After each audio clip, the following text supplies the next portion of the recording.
risk. Jack Hidary is chairman. Over 30 years.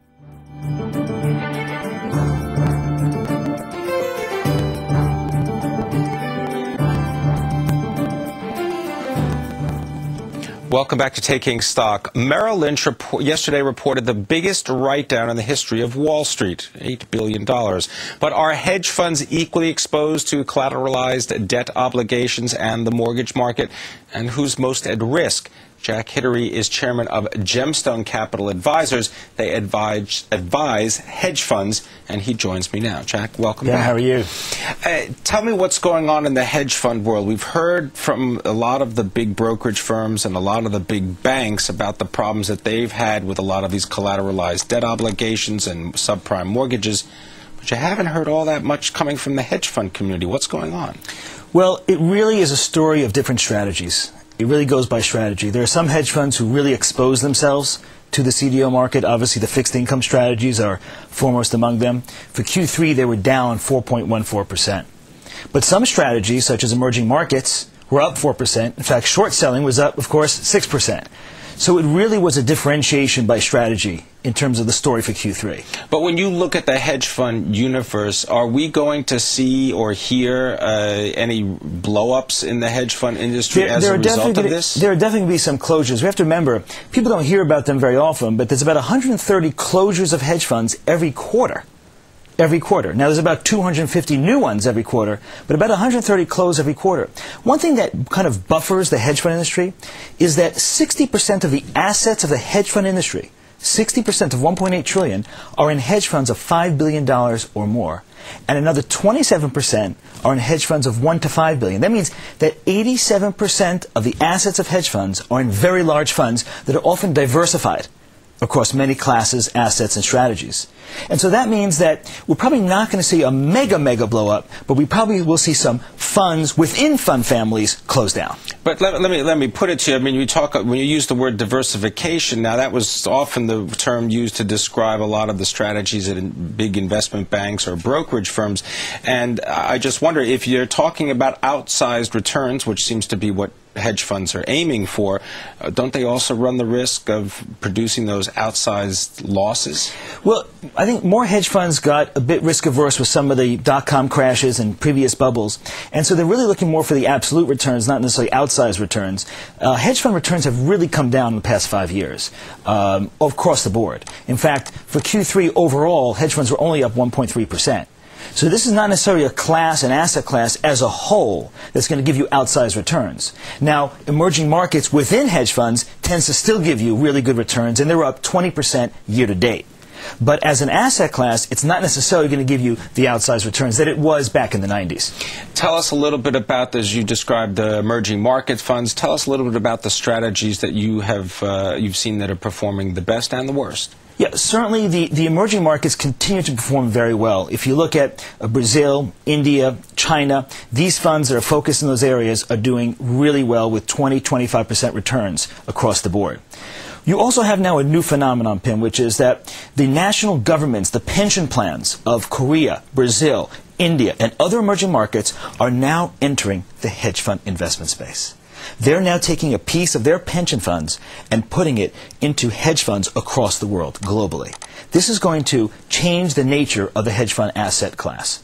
What does that tell you, though? I mean, if indeed we're seeing these huge inflows of money from, as you described, these national pension plans, does that really spread the risk because now you have even greater liquidity and more participants? Or, as we've just witnessed with large brokerage firms and investment banks, I hate to keep beating the same drum, but does it really just now spread the risk in a way that now more people can actually lose a lot more money? It definitely exposes a lot of money to some of these strategies. We have to remember, though, that at 1.8 trillion, hedge funds are still small relative to, say, mutual funds. Mutual funds are 13 trillion. So hedge funds as an asset class still have a long way to go compared to, say, mutual funds or bonds, even bigger. When you're looking at your analysis, what kinds of hedge funds now are experiencing the greatest inflows? Well, if you look right now at the Q3, relative value, event-driven, we might have a graphic up right now, but each received about $9–10 billion in inflows in Q3. fixed income, despite the issues with CDOs in the fixed income space, actually had a net inflow of $2-3 billion in Q3. So while there are people who move away from the sector because of the issues in CDOs, there are other investors who say, you know what, now's the time actually to get in. And they see it as an opportunity rather than going away from it. All right, Jack, stay with us. We're going to take a quick break. When we come back, we're going to have more with Jack. We're going to talk about a tax proposal that could cost hedge funds and private equity executives about $48 billion. What effect would this have on the hedge fund industry? I'm going to ask Jack Hidary next on Taking Stock.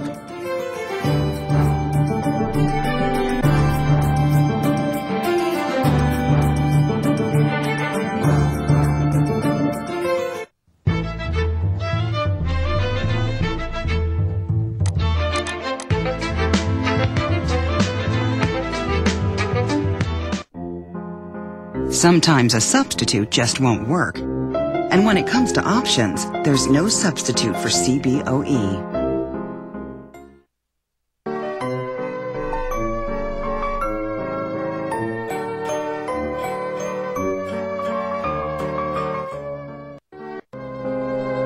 Sometimes a substitute just won't work. And when it comes to options, there's no substitute for CBOE. I'm Jaap van Ballengooien, Chief Engineer for Shell here in Brunei. For the last 2 years, I've been wrestling with a bit of a problem. I just got a geological survey. It's exactly what we didn't want to hear. Actually, it's a problem that confronts us all. We all know easily accessible oil is a thing of the past. And this is Max. He's more my problem. Wat? Hoe laat is het nu bij jullie? As far as you can see, are thousands of smaller pockets of oil. The trouble is, as it stands, we'd have to build thousands of other platforms just to reach them. Economically and environmentally, that's just not acceptable. As Max never fails to remind me. Welk mooi stukje van de aarde ben je nou weer aan het boren? He's got his own views on my work. Je speelt zaterdag? Ik zit op de bank. Maar misschien zou je eens een avondje vroeg naar bed moeten. Sometimes we all need to look at things from a different angle. Wat? Doe dat nog eens. I thought of calling it the bendy straw drill. The flexibility means the drill can snake through all of these hidden oil pockets from a single offshore platform. And fewer wells means less disruption and less waste. It just shows you that solutions can be found in the most unlikely places.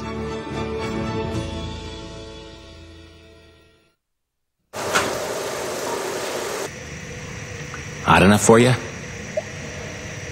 All right, ignore me, but your assets for retirement won't protect themselves. An annuity from AXA Equitable could guarantee income for life, so you can stop sweating, at least when you're not in here. I'd give them a call, but what do I know? I'm just the 800-pound gorilla in the room. Want guaranteed income for life? Call your financial advisor and ask for an annuity from AXA Equitable.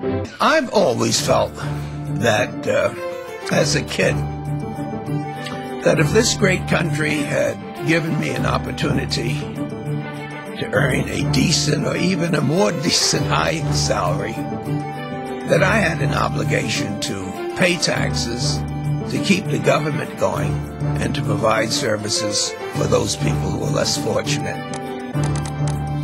That was Charlie Rangel, chairman of the House Ways and Means Committee, on his proposal for a $48 billion tax increase on executives at hedge funds and private equity firms. Now, still with me, Jack Hidary, chairman of Gemstone Capital Advisors. Jack, what do you make of Charlie Rangel's comments? How would that actually affect the industry?